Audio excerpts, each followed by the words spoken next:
नमस्कार दोस्तों, स्वागत है आपका आर के क्लासेस में। Bihar PT Bihar special KBC nano में हमारा ये दूसरा भाग और टॉपिक दूसरा है। हमारा आज का टॉपिक है बिहार में यूरोपीय कंपनी का आगमन। इससे पहले हम लोगों ने एक टॉपिक कवर कर लिया है। यदि आपने उसे नहीं देखा है तो उसको ज़रूर जाकर देखिए, उसका लिंक जो है डिस्क्रिप्शन में मिल जाएगा। साथ ही यदि आप इस चैनल पर नए हैं तो चैनल को जरूर सब्सक्राइब करें, पास वाले बेल आइकन को दबाएं, वीडियो को अपने साथियों के साथ जरूर शेयर करें। तो चलिए शुरू करते हैं आज का अपना टॉपिक। तो साथियों, अपना टॉपिक है बिहार में यूरोपीय कंपनी का आगमन। देखिए, जो भी इम्पोर्टेंट फैक्ट होगा उसको हम लोग क्वेश्चन के रूप में भी देखेंगे। कहता है कि सर्वप्रथम 17वीं शताब्दी में बिहार में यूरोपीय व्यापारियों का आगमन प्रारंभ हुआ। हमसे अगर सवाल पूछ ले कि किस शताब्दी में बिहार में यूरोपीय कंपनी का आगमन हुआ, 13वीं, 14वीं, 15वीं, 16वीं, जो भी 17वीं, तो ध्यान रखना है 17वीं शताब्दी में इनका यूरोपियनों का आगमन बिहार में हुआ था। कहता है कि प्रारंभ में बिहार के सोरा व्यापार पर डच व्यापारियों का प्रभुत्व था। देखिए, सोरा बाद में ही जाके अंग्रेज इस पर शिफ्ट हो गए थे, अंग्रेज का अधिकार बढ़ गया था। लेकिन अगर हमसे सवाल पूछ ले कि प्रारंभ में किसका जो अधिकार था, प्रभुत्व था, तो ध्यान रखना है ये डचों का था। आगे कहता है कि बिहार में सबसे पहले पुर्तगाली आए, देश में भी सबसे पहले पुर्तगाली ही आए थे। पुर्तगाली हुगली के जलमार्ग से पटना आए थे। ठीक है, पुर्तगाली अपने साथ मसाला, चीनी मिट्टी के बर्तन इत्यादि लेकर आते थे और वे पटना से सूती वस्त्र ले जाते थे। मतलब मसाला और मिट्टी का बर्तन ये सब पटना लाया और पटना से वस्त्र लेकर गया। आगे कहता है कि डच कंपनी की स्थापना 1632 ईस्वी में हुई थी। ये पूछ सकता है कि डच कंपनी की स्थापना किस वर्ष हुई थी? 1632। डच फैक्ट्री इस समय पटना कॉलेज के उत्तरी हिस्से की इमारत है वर्तमान में। आगे कहता है कि जॉब चार्नक को 1664 ईस्वी में पटना फैक्ट्री का प्रधान बनाया गया। ध्यान रखना है, पटना फैक्ट्री का प्रधान किसे बनाया गया? जॉब चार्नक को। तथा वह इस पद पर 1680 ईस्वी तक रहा, काफ़ी लंबे समय तक रहा ये। सर जॉन मार्शल ने इस दौरान जॉब चार्नक के अधीन कार्य किया। किसने?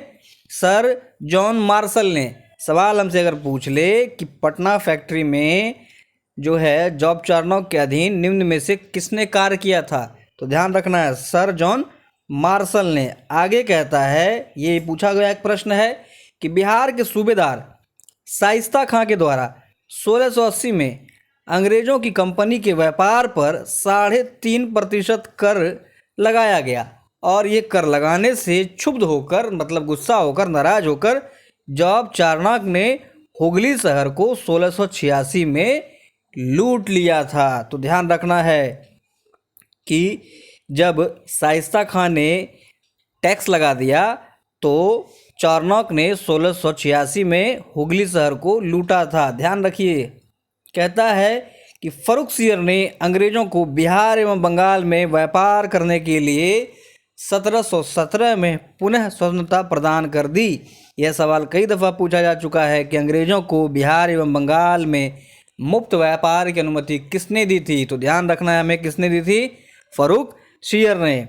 आगे कहता है कि पटना फैक्ट्री को अंग्रेजों ने 1718 में पुनः खोल दिया। 1717 में मुक्त व्यापार की अनुमति फर्रुखसियर ने दी। उसके बाद अगले वर्ष इन्होंने फैक्ट्री को पुनः खोल दिया। इस दौरान कंपनी ने व्यापार में घुसखोरी की प्रथा को प्रारंभ किया। आगे देखते हैं। आगे कहता है कि नवाब अलीवर्दी खां के दबावों के कारण पटना फैक्ट्री को 750 में पुनः बंद कर दिया गया। 718 में खोला गया था, लेकिन हॉलवेल के प्रयास से 1755 ईस्वी में पटना फैक्ट्री को पुनः शुरू कर दिया गया। सवाल अगर हमसे पूछ ले कि निम्न में से किसके प्रयासों से 1755 ईस्वी में पटना फैक्ट्री को पुनः खोला गया? देखिए, अच्छा सवाल बन गया यहाँ पर एक। तो ध्यान रखना है हॉलवेल के प्रयासों से। यहाँ पर बिहार में यूरोपीय कंपनी क्या क्या ये उत्पाद करते थे।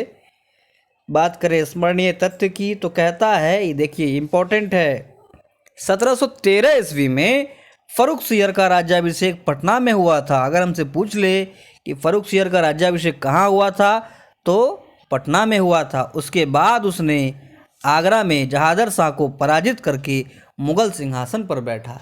सवाल पूछ ले कि निम्न में से किस शासक को पराजित करके फर्रुखसियर जो है मुगल सिंहासन पर बैठा, तो ध्यान रखना है जहादर शाह को। आगे कहता है कि बिहार के सूबेदार सैयद हुसैन अली खान एवं उसका भाई अब्दुल्ला खान को सैयद बंधु के नाम से जाना जाता है और इन्हें किंग मेकर शासक निर्माता भी कहा जाता है। ध्यान रखिए। आगे कहता है कि अंग्रेज़ों ने 1651 ईस्वी में पटना में व्यापारिक केंद्र स्थापित किया था। सवाल अगर हमसे पूछ ले कि अंग्रेज़ों ने किस वर्ष पटना में व्यापारिक केंद्र स्थापित किया था, तो हमारा जवाब होगा 1651। आगे कहता है कि डचों ने 1658 ईस्वी में अपने व्यापारिक केंद्रों की स्थापना पटना में की थी। दो बातें ध्यान में हमें रखनी है। क्या कि पटना में अंग्रेज़ों ने 1651 में व्यापारिक कोठी स्थापित की। इसके 7 साल के बाद मतलब 1658 में डचों ने फैक्ट्री को स्थापित किया पटना में।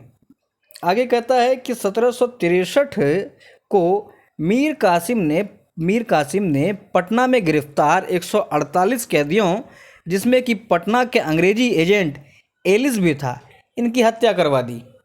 यह घटना पटना हत्याकांड के नाम से जाना जाता है। ध्यान रखिए। अगर हमसे सवाल पूछ ले कि निम्न में से किस नवाब या किस शासक का संबंध जो है पटना हत्याकांड से है, तो हमारा जवाब होगा मीर कासिम। अगला हमारा फैक्ट है कि क्लाइव ने 12 अगस्त 1765 को मुगल सम्राट शाह आलम द्वितीय से बक्सर युद्ध के बाद इलाहाबाद में एक संधि की, जिसके शर्तों के अनुसार कंपनी को बंगाल, बिहार तथा उड़ीसा की दीवानी प्राप्त हुई। बहुत इंपॉर्टेंट सवाल बनता है, कई दफ़ा पूछा जा चुका है। कहता है कि किस संधि के पश्चात अंग्रेजों को बंगाल, बिहार तथा उड़ीसा की दीवानी प्राप्त हुई थी, तो ध्यान रखना है इलाहाबाद की संधि 12 अगस्त 1765। आगे कहता है कि जेम्स अलेक्जेंडर की अध्यक्षता में 1770 ईस्वी में रेवेन्यू काउंसिल ऑफ पटना के नाम से एक लगान परिषद का गठन किया गया था। हो सकता है हमसे सवाल पूछ ले, जब क्वेश्चन काफ़ी टफ आएगा तो हो सकता है इस तरह का सवाल पूछा जा सकता है कि रेवेन्यू काउंसिल ऑफ पटना 1770 में किसकी अध्यक्षता में स्थापित किया गया था। तो देखिए ये पूछा जा सकता है, इसको आप नज़रअंदाज नहीं कर सकते हैं, तो ध्यान रखना है जेम्स अलेक्जेंडर। आगे कहता है कि सर जॉन शोर की अस्थाई बंदोबस्त व्यवस्था को बिहार में गवर्नर जनरल लॉर्ड कॉर्नवालिस द्वारा 1793 ईस्वी में लागू किया गया था। ठीक है। कहता है कि जब ईस्ट इंडिया कंपनी को 1765 में बिहार की दीवानी अधिकार प्राप्त हो गया, तो उसके बाद बिहार का प्रशासन चलाने के लिए नायाब नाजिम अथवा उप प्रांतपति का पद बनाया गया था। क्लियर है। 1772 ईस्वी में वारन हेस्टिंग्स ने सिताब राय को अपदस्थ कर दिया। उसके बाद उसके पुत्र कल्याण सिंह को राय रायन की उपाधि प्रदान की गई थी। वर्ष 1770 ईस्वी के बाद 1783 में पुनः जो है बिहार में अकाल पड़ा। इस समस्या के समाधान के लिए अनाज भंडारण के लिए पटना में गोलघर का निर्माण हुआ था। ध्यान रखिए इस बात को, पटना में गोलघर का निर्माण हुआ था। आगे कहता है कि पटना 1822 से 1868 तक वहाबी आंदोलन का मुख्य केंद्र था। कई दफ़ा सवाल पूछा गया है कि वहाबी आंदोलन का मुख्य केंद्र कहाँ था? पटना। कहता है कि वहाबी आंदोलन एक मुस्लिम समाज सुधार आंदोलन था जिसके प्रवर्तक सैयद वहाब थे। यह भी पूछा गया, ध्यान रखिए। वहाबी आंदोलन के प्रवर्तक कौन थे? सैयद वहाब। पटना के विलायत अली और इनायत अली इस आंदोलन में इनकी अग्रणी भूमिका थी, महत्वपूर्ण भूमिका थी। कहता है कि वहाबी के अनुयायी अपने आप को अहले हदीस कहते थे। बहुत इंपॉर्टेंट सवाल पूछ सकता है हमसे कि वहाबी के अनुयायी अपने आप को क्या कहकर संबोधित करते थे? अहले हदीस।